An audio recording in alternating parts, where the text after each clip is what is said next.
లేకుండా, అది కరెక్టు. ఇసుకెత్తుకు వెళ్ళిపోతా ఉంటారు టిప్పర్లో, అది కరెక్టే. అని ఎవరైనా ఒక రైతు ఎత్తుకెళ్ళి ఉంటే తప్పే, లీగల్గా తప్పేనబ్బా. కానీ అనెతికల్గా చూసుకున్నప్పుడు ఏం సరే, అవన్నీ గురించి కూడా నేను మాట్లాడదలుచుకోవట్లేదన్నా. ఎందుకంటే ఈరోజు నేను ప్రధానంగా ఏంటంటే, ఈ జిల్లాలో కొన్ని పేపర్లు రాస్తా ఉన్నాయి. గత ప్రభుత్వంలో ఏ రోజు మైన్ ఓనర్లు కోర్టు ఎక్కల. సార్ మా మైన్లు ఓపెన్ చేయండి అని కోర్టుకు వెళ్ళారు. మైన్ ఓనర్ల కోర్టుకు వెళ్ళారన్న. కోర్టు ఏమిచ్చింది? జనవరిలో కోర్టుకు వెళ్తే ఫిబ్రవరి 10వ తేదీ కల్లా మీరు యాక్షన్ తీసుకొని ఏమన్నా ఉంటే ఓపెన్ చేయండి అంటే అదిగో ఇదిగో అన్నారు. లాస్ట్కి మైన్ ఓనర్లు కంటెంప్ట్కి వెళ్ళారు. మైన్ ఓనర్లు కంటెంప్ట్కి వెళ్ళారు. వైసీపీ ప్రభుత్వంలో కంటెంప్ట్కి వెళ్ళా. వైసీపీ ప్రభుత్వంలో మైన్ ఓనర్లు నిజంగా మేము దోపిడీలు చేసుకుంటే, మేము అక్రమాలు చేసుకుంటే మైన్ ఓనర్లు ఎక్కడా పోలా. ఫెమి అంటే ఒక mineral association, federation of mineral industry, FIMI ఇండియాకి సంబంధించిన వాళ్ళు ఒక లెటర్ రాశారు.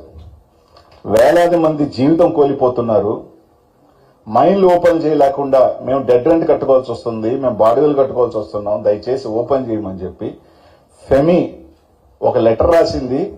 మైనింగ్ సెక్రటరీ కాంతారావు గారిని కలిశారు. ఇది కాకుండా ట్విట్టర్లో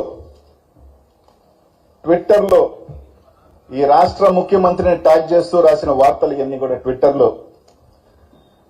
ఈ రోజు మీరు పర్మిట్లు ఇవ్వటం లేకపోవటం వల్ల ఎంత నష్టం వచ్చింది, ఏ విధంగా మీరు మైనింగ్ సెక్టర్ని ఇబ్బంది పెట్టి ఎంతో మంది జీవితాలు నష్టమైపోతున్నాయి అని చెప్పి ఈరోజు మీరు అవన్నీ కూడా ఫెమి రాసిన లెటర్లు అవన్నీ ట్వీట్స్ ఇవన్నీ మీరు చూడండి అన్న. ఏది కూడా అనిల్ కుమార్ యాదవ్ ఒకరి మీద బురద జల్లే కార్యక్రమము, ఏడకొచ్చి ఇంకొకరి మీద బురద జల్లే కార్యక్రమము నేను చేయట్లా. ఇది అన్నీ కూడా రికార్డెడ్ ఎవిడెన్సెస్. ఇవన్నీ కూడా ఇదే కాకుండా మందాకృష్ణ గారు సంబంధించిన ఒక మాదిగ రిజర్వేషన్ పోరాట సమితి వాళ్ళు నెల రోజుల క్రితం కాంతారావు గారిని, అంటే మైనింగ్ సెక్రటరీని కలిసి వాళ్ళు, సార్ మా సామాజిక వర్గం డైలీ లేబర్లుగా, టిప్పర్ డ్రైవర్లుగా వాళ్ళందరూ జీవనాధారాలు బతుకుతున్నారు. ఈ రోజు ఆ మైన్ల మీద నెల జీతాలతో బతుకున్న వాళ్ళందరికీ మా పనులు లేవంటూ వాళ్ళు టెంపోలు వేసుకొని పోయి పామూరుకి వెళ్లి కంప్లైంట్ చేశారు. ఇదిగోండి అన్న, ఇదేం అనిల్ కుమార్ యాదవ్ కంప్లైంట్ చేయించలా.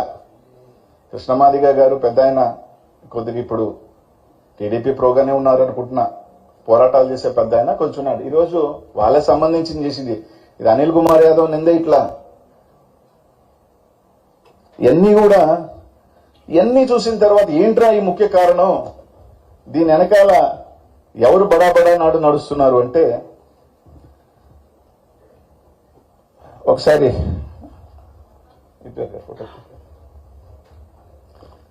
నాకేమి ఎవరి మీద వ్యక్తిగతం లేదబ్బా, ఉన్న ఫ్యాక్ట్స్ ఏదైనా కానీ ఫోటో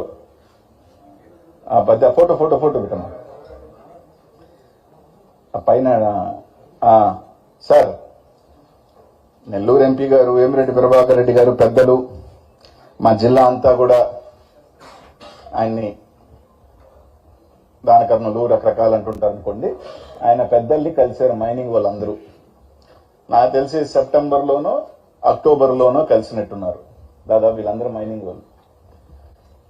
నాకు తెలిసి మైనింగ్ వాళ్ళు కలిసి, సార్ మా ఓపెన్ చేయండి, మేము ఇబ్బంది పడుతున్నాం అని రకరకాలు అడిగినప్పుడు ఆయన చెప్పిన మాటలు, ఈ కొంతమంది మైన్ వాళ్ళు నాకు చెప్పిన మాటలబ్బా.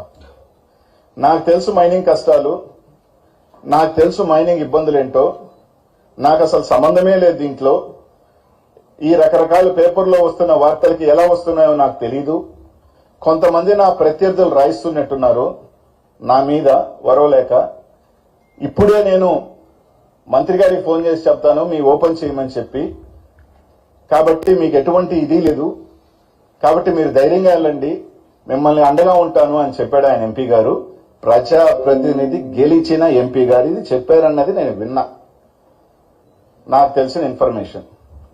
సరే కలిశారు, ఆయన చెప్పారు, పాపం వీళ్ళందరూ కూడా మంత్రి గారిని కలిశారు. ఓపెన్ అయిందో లేదో నాకు తెలియదు. నెల్లూరు అందరూ మళ్ళీ ఎందుకు రోడ్డు ఎక్కుతున్నారో నాకు తెలియదు. ఇక్కడి నుంచి డీడీ ఆఫీస్ కూడా వెళ్ళారు. ఇదంతా అయిన తర్వాత కంపెనీని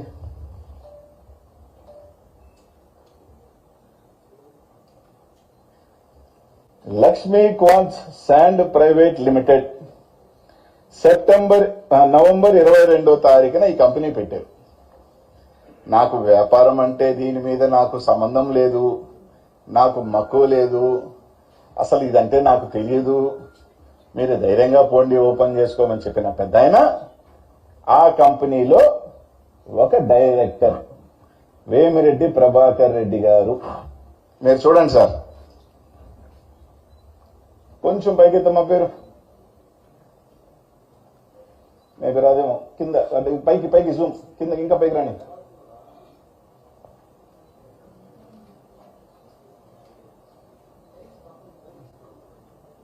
సర్లే అది కూడా చూసుకోండి కింద. వేమిరెడ్డి ప్రభాకర్ రెడ్డి గారు నాకు సంబంధం లేదని చెప్పిన వ్యక్తి, నాకు ఎల్లు అంటే తెలియని వ్యక్తి, ఆయన ఒక కంపెనీ పెట్టారు. ఆ కంపెనీలో ఆయన డైరెక్టరు. ఇక్కడితో ఆగింది అనుకోవట్లా. దాదాపు గతంలో 20 నుంచి 25 మంది ఎక్స్పోర్టర్లు ఉన్నారు. 25 నుంచి 25 మంది ఎక్స్పోర్టర్లు ఉన్నారు. ఈ రోజు ఎందుకు ఒక ఎక్స్పోర్టర్ లేడు? ఒకే ఒక ఎక్స్పోర్టర్ ఉన్నాడు. ఎవరు ఆ exporter? Lakshmi quartz private limited. అలా పైకి వెళ్ళు, పైకి పైకి పైకి, ఇంకా కిందకి కిందకి కిందకి కిందకి. మీరు చూడండి అబ్బా, ఒకే ఒక కంపెనీ ఎక్స్పోర్ట్ చేసింది, లక్ష్మీ క్వార్ట్జ్ ప్రైవేట్ లిమిటెడ్. దీని తర్వాత ఏమనుకున్నారో ఏమో, ఒరే డైరెక్ట్ గా పేర్లు పెడితే ఇబ్బంది పడతారు అనుకున్నారేమో, ఇంకొక సిస్టర్ కంపెనీని ఓపెన్ చేశారు, ఫినీ. పైకి ఫినీ లిమిటెడ్ అని ఒకటి ఓపెన్ చేశారు, ఫినీ క్వార్ట్జ్ పైకి. ఈ ఫినీ క్వార్ట్జ్ లో విజయ్ కుమార్ రెడ్డి, ఈయన ఎవరో నేను చెప్పాల్సిన అవసరం లేదు, పత్రికా విలేకరు అందరికీ తెలుసు ఆయన ఎవరింట్లో ఉంటాడో ఎప్పుడు ఉంటాడో అని. విజయ్ కుమార్ రెడ్డి ఎవరింట్లో ఉంటాడో, ఎవరి దగ్గర ఉంటాడో, ఎవరికి చాలా ముఖ్యస్తుడో నేను చెప్పాల్సిన అవసరం లేదన్నా, మీ అందరూ ఎంక్వైరీ చేసుకోవచ్చు. మన్నెమాల విజయ్ కుమార్ రెడ్డి ఎవరు అనేది. అలాగే పైకి కిందకి కింద కింద కిందకి